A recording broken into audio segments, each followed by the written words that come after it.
The rivalry is back between Indiana and Kentucky, but how important is this game for both the Hoosiers and the Cats?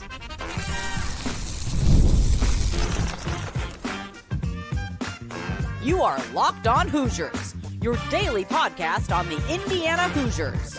Part of the Locked On Podcast Network, your team every day. It's a crossover edition here of Locked On Kentucky and Locked On Hoosiers. Lance Dawe, Jacob Goins hanging out here with you. And Jacob, we've been meaning to do this show for a couple of months, actually. And it was kind of like, let's hold off, let's wait. Let's see what these teams do with the offseason and what they're going to do building their respective teams. And here we are in June, ready to set the table for what should be I think a revitalization of one of college basketball's best rivalries. Goins of Locked On Hoosiers here for those of you that are watching from the Locked On Kentucky perspective. Going to be breaking down both these two teams and the rivalry. Let's start there, Jacob. We got 4 games. We were talking about this before we recorded. Only one at Indiana, but 4 games between these two storied programs. Just how excited are you to get this rivalry back going once again? Well, I'm excited, and Indiana fans are excited. We're salty that we only get one game inside of Assembly Hall, one of the greatest cathedrals of college basketball in the history of the sport, but that's okay. We'll go play in a football stadium where Indiana will have a bunch of fans in NDS, but I was telling you, Kentucky fans are crazy, man. You guys are going to travel just as well and get in the door, and especially with so many seats, it'll be a wild game. And then 2 of them being at Rupp Arena. I don't know what happened there. I don't know how Indiana got shafted, but it is what it is. The fact of the matter, though, this is going to be an awesome game. And this is a rivalry. These are 2 of the biggest brands in the sport. I don't care that Indiana hasn't been good recently. Both teams are in a new era now with Mark Pope with a year under his belt, DeVries getting started in Bloomington. This game always needs to be on the schedule. It needs to happen, Lance. You've got 2 of the best fan bases in college basketball. It's been almost a decade since these 2 teams have played. This is something that is crucial for Indiana's season in terms of a possible resume builder. We get to go to Rupp for the first matchup of this series. Really, really excited for December 20th inside Rupp Arena. It's going to be a big one. And I think for Kentucky fans, you know, some of the non-con games that they've played, I think over the last couple of seasons have been against teams that have beaten them recently. And it's kind of been a rematch or revenge of sorts for a couple of different programs. And for Indiana, look, this has been a rivalry that Kentucky leads right now, 32-25 in terms of all-time victories. But the Hoosiers have taken 2 out of the last 3, dating back to 2011. Obviously, that big buzzer beater there in Assembly Hall back in December of 2011. But this is going to be a very fun one inside Rupp Arena. I agree with you. I think it's bull that Indiana only gets 1 game in Assembly Hall. We were talking about it before we started recording. I'm so tired, and you just said the same thing. I'm so tired of playing college basketball games in college football or football arenas or what have you. I'm tired of playing, like, you can say what you want about like Syracuse playing in the Carrier Dome and it being iconic and fun and whatever, but like for NCAA tournament stuff and for non-con stuff like this, stop playing in football stadiums. Yes, Stop it. It is so hard to shoot the basketball consistently in that environment relative to a smaller arena. I want to see more games home and home. I'm so tired of seeing these neutral site games, and that goes for college football as well. But yes, it does. I want to go back to what you were just saying about Indiana and how this could be a resume building win, because this would also theoretically be a quad 1 win, almost definitely for Kentucky as well if they were able to find a way to win this one. But for Indiana, we saw this with Kentucky last season. Early wins against Duke, Gonzaga, making big time splashes in the non-con slate that ended up mattering quite a bit, actually, when we got to the NCAA tournament. A lot of people like to say, oh, games in November don't matter. Oh, these non-conference wins or losses, they don't matter. Jacob, this could be huge for Indiana if they find a way to win this one. It absolutely could, because in Indiana's perspective, you're talking about Kentucky getting big wins in November, December that helped them not just make the tournament, but make a run in the tournament. Look at what happened to Indiana last year. We played the likes of Louisville and Gonzaga and teams like that and got embarrassed. We lost those games and they weren't even close. And Indiana, if you remember, Lance, we were one of the first teams left out of the NCAA tournament. And it's because our non-conference resume was terrible and we struggled to get wins over teams like Chattanooga. In the big games we played, we couldn't get wins. And so now you have a chance, and it's a new coach, a new roster, a new staff, everything like that, which we're going to get to. But this is an opportunity for Indiana to make a statement, for Darren DeVries and this staff and this team to say, hey, Indiana's been down, but no longer is that the case. You can get a statement win over a Kentucky squad that's going to be really, really good. And you could do it on the road. You start talking quad one opportunities. I mean, any way you look at this, it's a huge prime opportunity for Indiana to get a win, build a resume, make a statement as well. Not going to be easy. By no means am I saying that, but compared to last year where you just missed out on the tournament, you have this game and Marquette is on the schedule for now is what we know for Indiana. Non-con, 2 opportunities to make a statement in year 1 under head coach Darren DeVries. Yeah, that's what I was about to say. Is like you can kind of it's refreshing, and this happened to me last offseason whenever Mark Pope kind of entered the fold. It was kind of a reset of sorts. It was kind of refreshing to see all of these different changes at once, not just to the staff and the roster, but the way that you approach the schedule. Obviously, with Kentucky, Indiana here on the slate, and some other big time matchups for both of these respective programs. Just how for you, how has it been with DeVries and kind of this new reset for Indiana, a team that has been starving for some legitimate basketball there in Indiana?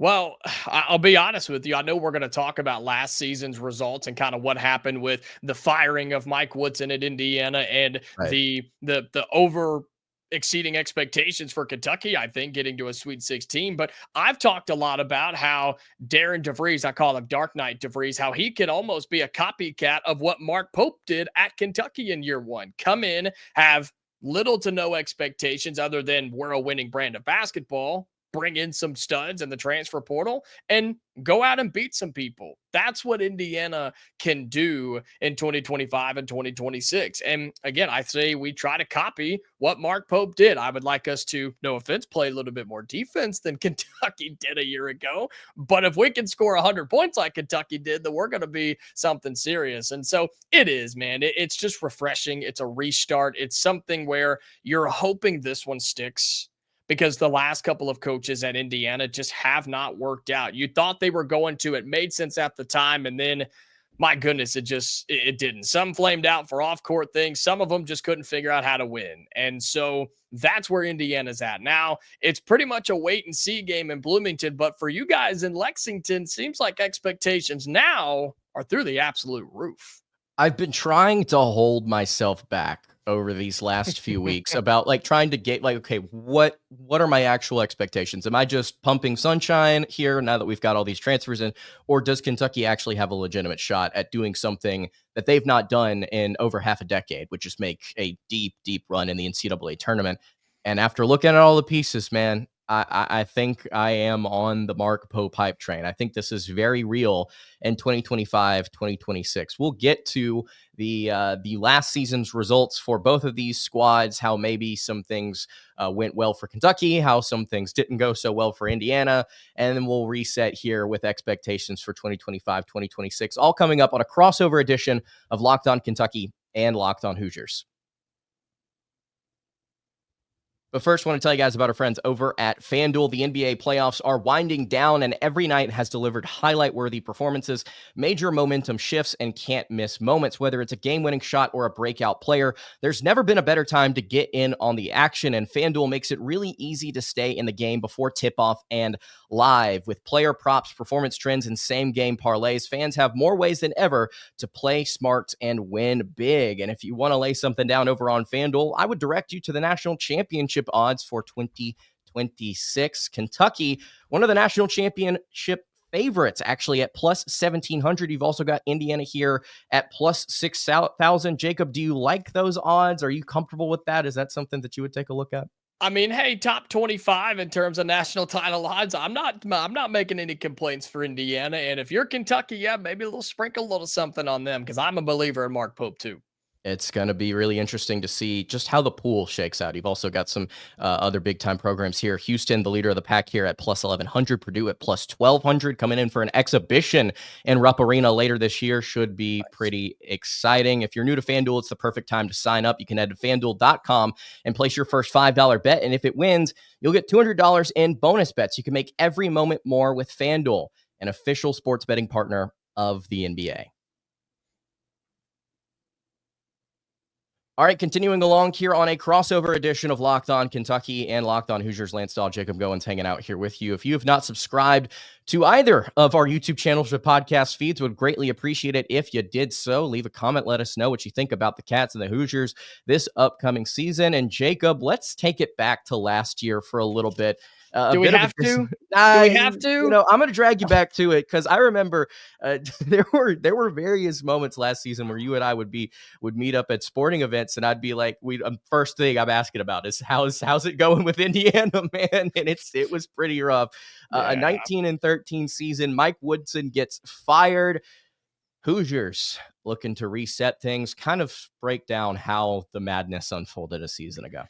Well, it was a parting of ways, Lance. They parted ways. Nobody was fired. Nobody quit. It was a parting ways, retired, stepped down, whatever stupid language you want to use. He lost his job. All right. Mike Woodson lost his job because he just simply wasn't good at it. And it's unfortunate. Again, I thought it was something that made sense. It made sense at the time. It was one. It's like, oh, Indiana legend. He was beloved by Bob Knight, coached in the NBA. Just bring that to the college level. And it wasn't working out. Recruiting wasn't where it needed to be. The wins and losses weren't where they needed to be. And the fan support was nearly gone for what he was doing. And you kind of saw that throughout the entire season. I told you a little bit about the non-conference slate where Indiana played, again, the likes of South Carolina, Louisville, Gonzaga, and Providence. And whoop-de-doo, you beat South Carolina in Providence, but Louisville and Gonzaga made you look silly. And then you get into Big Ten play where you get a couple of wins, right? You beat Minnesota, then you lose to Nebraska again.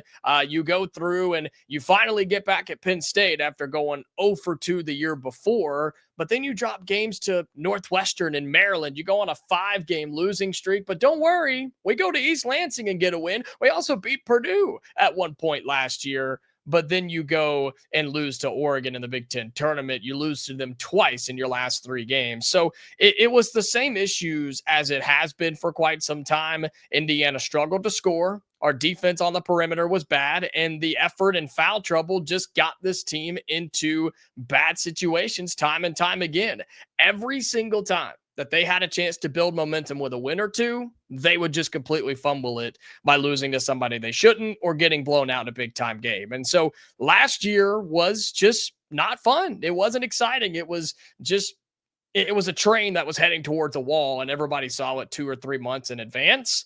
In comparison to what you guys had in Lexington, year 1, which is what we're about to go through with a brand new head coach, ton of talent there on a team that was expected to compete in the SEC, and all of a sudden they were one of the most exciting offensive teams in all of college basketball, your Kentucky Wildcats. I remember heading into the season and being scared because I'm a huge analytics nerd. I love looking at what Ken Pom, Torvik, Evan Mia, what do the numbers guys have to say about college basketball. And Kentucky, the preseason rank on Ken Pom was 43rd.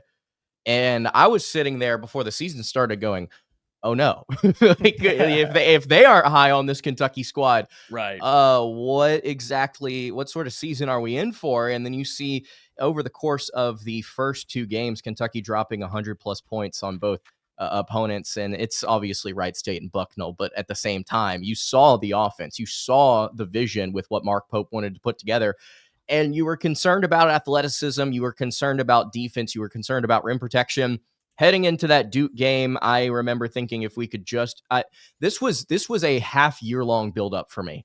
As someone doing the show, I'm like, if we can find a way to win this game, if we can find a way to beat Duke, it will legitimize everything that we've been saying about Mark Pope and this program now that John Calipari has walked out. And if you remember correctly, that Duke game, Kentucky was down big at half. They were down by 15 plus. They were on the way to getting blown out because they could not stop the ball. They could not protect the rim.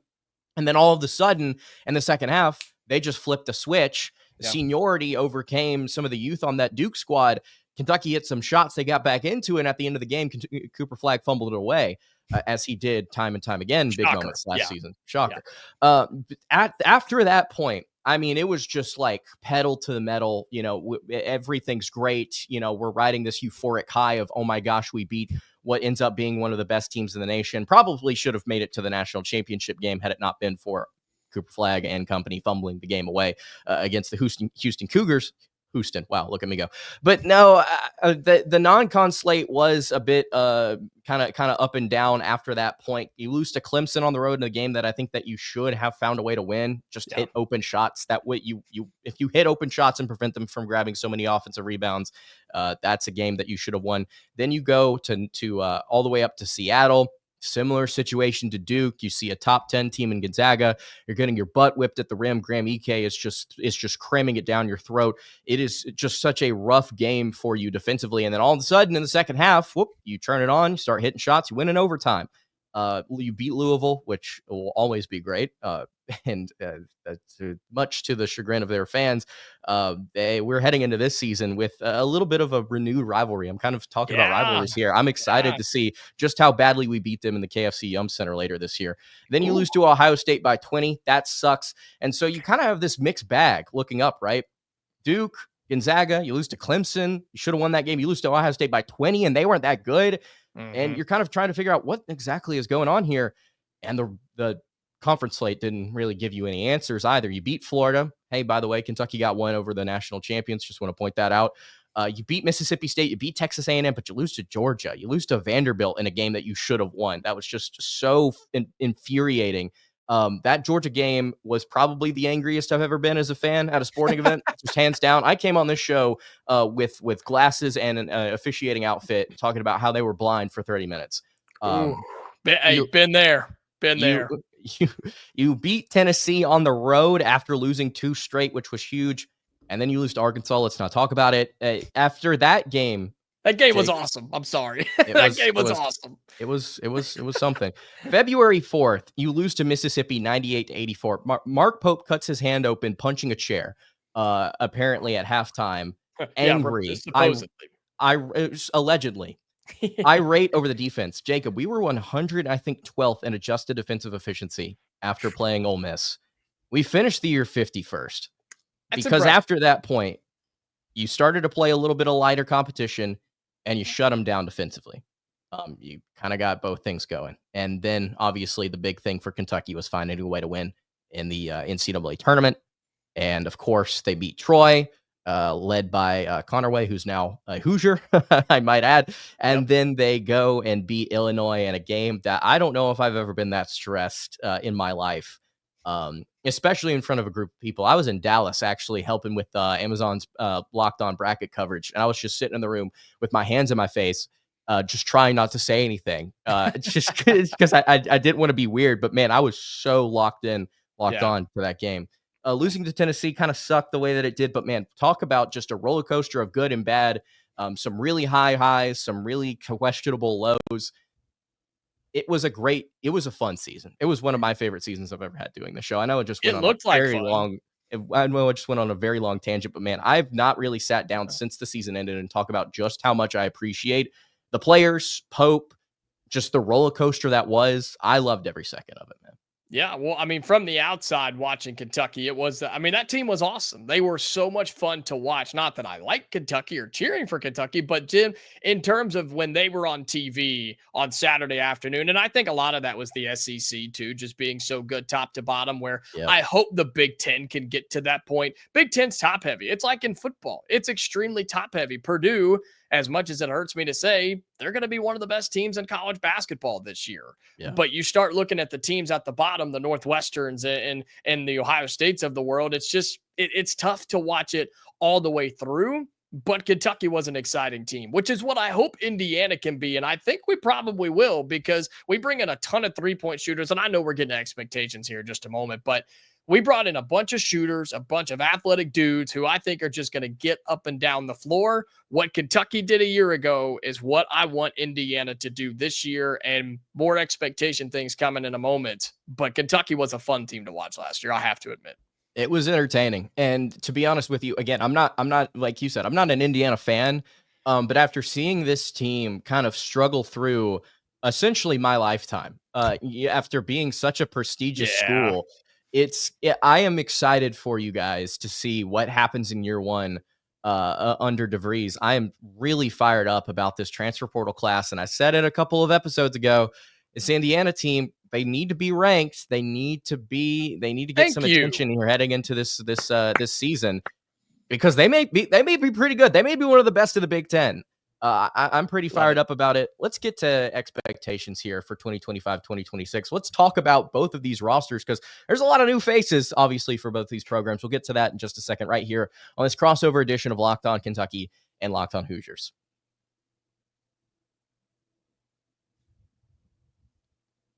All right, wrapping up this crossover edition. Jacob Goins, Lance Dawe hanging out here with you. Jacob, let's waste no time. Let's go ahead and get into it. I've got the roster pulled up here. I'm sure you do as well. I want to know, educate me as a, let's just say for a second, I don't know ball, which, as we all know, I just in fact do. Let's walk through this Indiana kind of revitalization here with the transfer portal. You got one recruit in, you got a new head coach, you got a new staff. Break it down for me. What am I looking at here? Well, it's legitimately a completely new team. There is not a single player from last year's team that will be playing for Indiana this season. They either graduated, ran out of eligibility, or went somewhere else. And that includes a couple of good players like Malik Renew, who went to Miami. That's Mackenzie Mbako, who ended up going to Texas A&M, a guy you're going to see this year in the SEC. But I was okay with it, honestly. I was. With Mike Woodson being removed as head coach, I was ready for everything to be cleaned out. The roster, the staff, the head coach, his office included. I was ready for everything to go and start over. And that's exactly what DeVries did. He gets hired from West Virginia. Their fans are still upset about it. He comes in and he had legitimately nothing to work with except one high school recruit in Trent Sicily, who I think is really, really good. He's a top 75 player. He will have a role on this team, but DeVries had to build this thing from the ground up. And so he went and hit the portal extremely hard. He brings in Tucker DeVries, his son, who was injured a year ago, but 2 years ago was one of the top players in the Big 12. He scores to over 20 points a game. He shoots at over 35% from three. He's a guy who's going to be one of the best small forwards in college basketball. He also lands Lamar Wilkerson, top 15 player. I know, you know the guy. Yep, I know you know. That was one of the few times we've had in recent memory, Lance, where Kentucky and Indiana were in a legit battle, and it came down to the end, and Indiana is the one that comes out on top. He's a top 15 scorer in the country, man. He can shoot it over 40% from three. He's going to be the rock of this team. And then you go get Reed Bailey, a Davidson transfer, 6'10". He's going to be your starting center. I think those three guys will be the face of Indiana basketball this season. You mentioned guys like Connerway. You bring in Connor Enright from DePaul. You bring in an Elon transfer, a couple of North Florida guys. I mean, you've just built this on solid players. Is there anybody other than Wilkerson and DeVries that's just crazy talented and good and just going to blow you away on paper? No, maybe not. But I think you just got a lot of dudes on this team. And how will they gel? How will they mesh? How will they all play together? Couldn't tell you. We're going to have to wait and see. But you've got a lot of really good players. And Indiana fans are a little worried about the size at the 5 spot, but I think the size 1 through 4 is really, really competitive. And this team's going to score a lot more points than they did a year ago. That was the thing that I was going to bring it up later, is like the big concern for me is like, what are y'all going to do at center? If foul trouble starts to become a consistent issue? Like how are you going to rotate? Like, is it going to be Alexis? Like what's going to happen there? Yeah, I mean, Sam Alexis, the backup from Florida, who didn't play a ton, especially down the stretch on their national title run.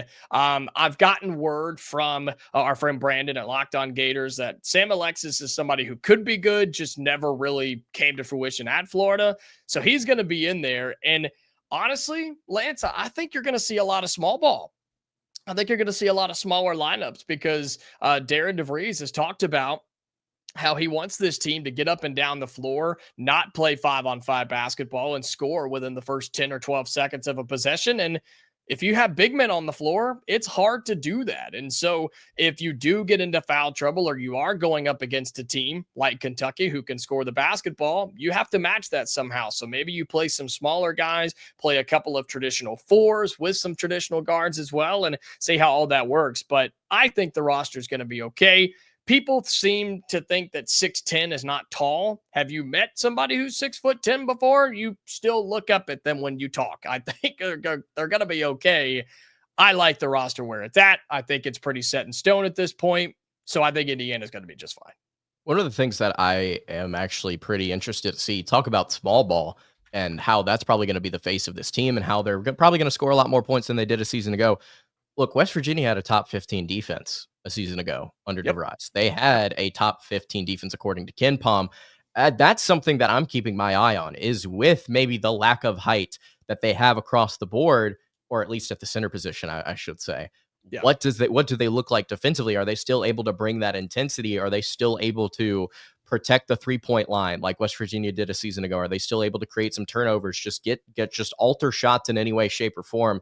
If they're able to do that, maybe even in a game like at Kentucky, you're going to find yourself in a lot of ball games. And in the Big Ten, I can only imagine if you're able to shut teams down consistently, you're going to be winning a lot of games. I would be intrigued to see in year one if DeVries and company could not make a legitimate push for the Big Ten title. I know that Purdue is here. I know that Michigan State's here. I am very curious about who he is as a coach, and maybe let's go there for a second. This is a guy at Drake that was there for a hot minute and did nothing but win. Yep. It's very interesting just how good the Bulldogs have been, by the way, just kind of quietly over there in the MVC. They just keep finding coaches. He did nothing but win. And then with a West Virginia squad that was kind of an afterthought in a very good Big 12, 19-13, 500 in conference play. With all of these players, with all of this talent that he's bringing in to Indiana, things could get interesting in Bloomington. And I'm not a fan, but I kind of want to see it happen. I kind of want to see something new in the Big Ten. Well, then there's the flip side of you guys in Lexington with Mark Pope, who was, that's about as good of a year one as you could ask for. Again, I will say it until I die. Indiana in year one under Darren DeVries, if we get anything like what Mark Pope did in Lexington in year one, Sweet 16, get some big time wins and have a chance, give it to me. Sign my name right there, because you guys had a fun year last year. I expect that to be the case this year with some big time recruits, Otega Owe coming back and some other transfer portal additions. Kentucky's roster is pretty stacked, my friend. So what Kentucky did this offseason, at least it looks like it, and this seems to be the consensus. This is not like me with a revelation or anything.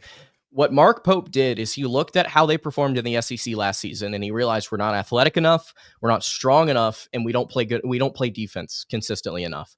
And so he went out and got players that are going to do just that for the Wildcats.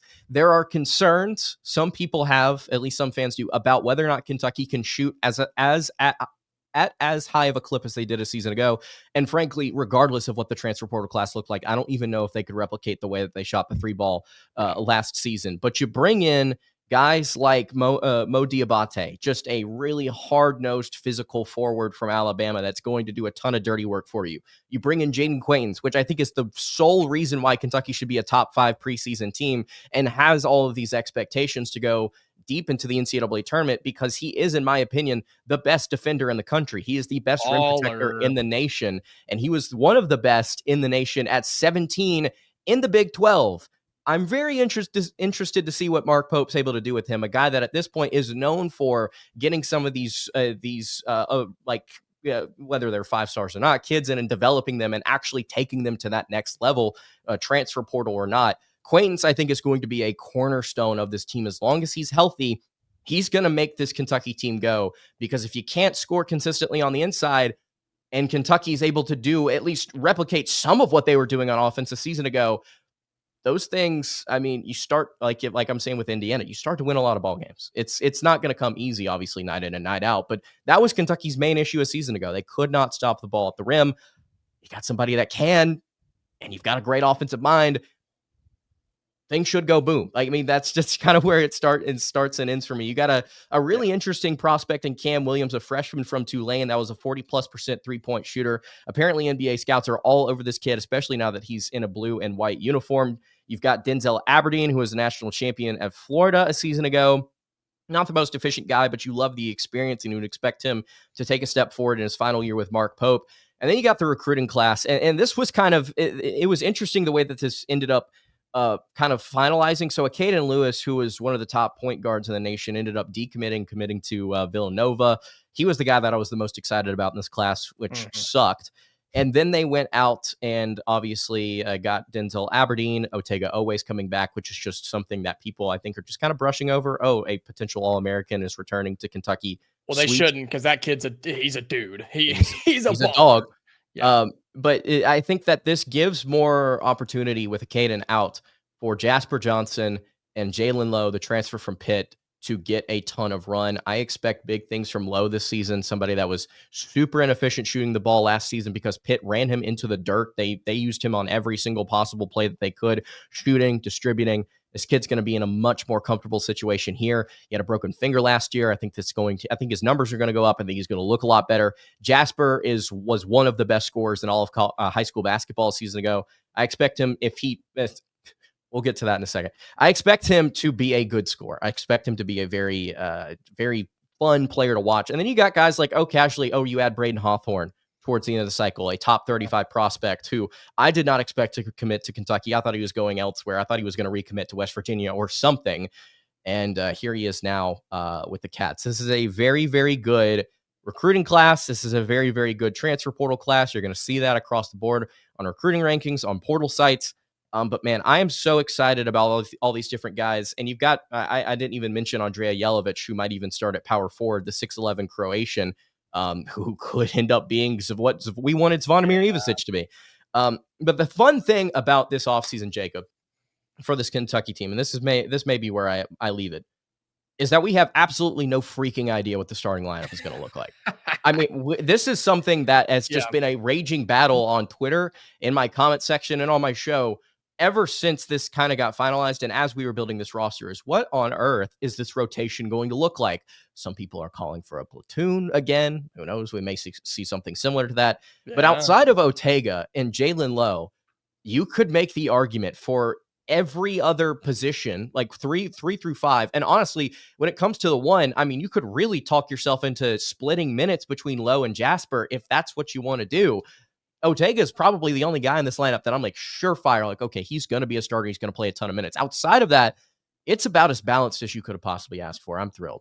Which is a great problem to have, and one that if you're a Kentucky fan, you trust Mark Pope and his staff to figure it out because they did a year ago. And Indiana, I mentioned Lamar Wilkerson, Tucker DeVries, and Reed Bailey. That's about all I know for now in terms of what I would be confident in saying is in the starting 5. The 2 and the 4, it's going to take a little bit because there are so many good players and ones that I really do think it depends on what team you're playing, the matchups you have, what strategy you're going for Indiana and Darren DeVries. And so I'll leave it with this in terms of expectations postseason wise for the Cats and for the Hoosiers. I'll say it for Indiana. We just want to make the tournament, man. Just get to the tournament. We haven't been there in a while. When we did, we played like crap. So just get us to the tournament, give us a little bit of hope. And after that, then we can start to build and build and I guess list real expectations, right? Compete in the big games this year. Quit losing to teams like Northwestern. We're really tired of that. And beat Purdue at one point this year because they're going to be really, really good. So for the Hoosiers, it's making the NCAA tournament because it's year 1. Some fans will say get to the Sweet 16 like Kentucky did. That's a big, big ask. I'm just saying make it to the tournament in year 1 and we go from there. For Kentucky, is it to get past the Sweet 16? Are we talking Elite 8, Final 4 here, Mr. Lance? I'll say this about Northwestern. Carter Bird is somewhere smiling right now. I'll say that. But for Kentucky, man, I'm not saying it's natty or bust. I'm not saying you have to go and win the whole dang thing. But the expectations are as high as they have been in the time that I've been doing the show, going on my 5th season now, which is just crazy to think about. Congratulations. This is the year.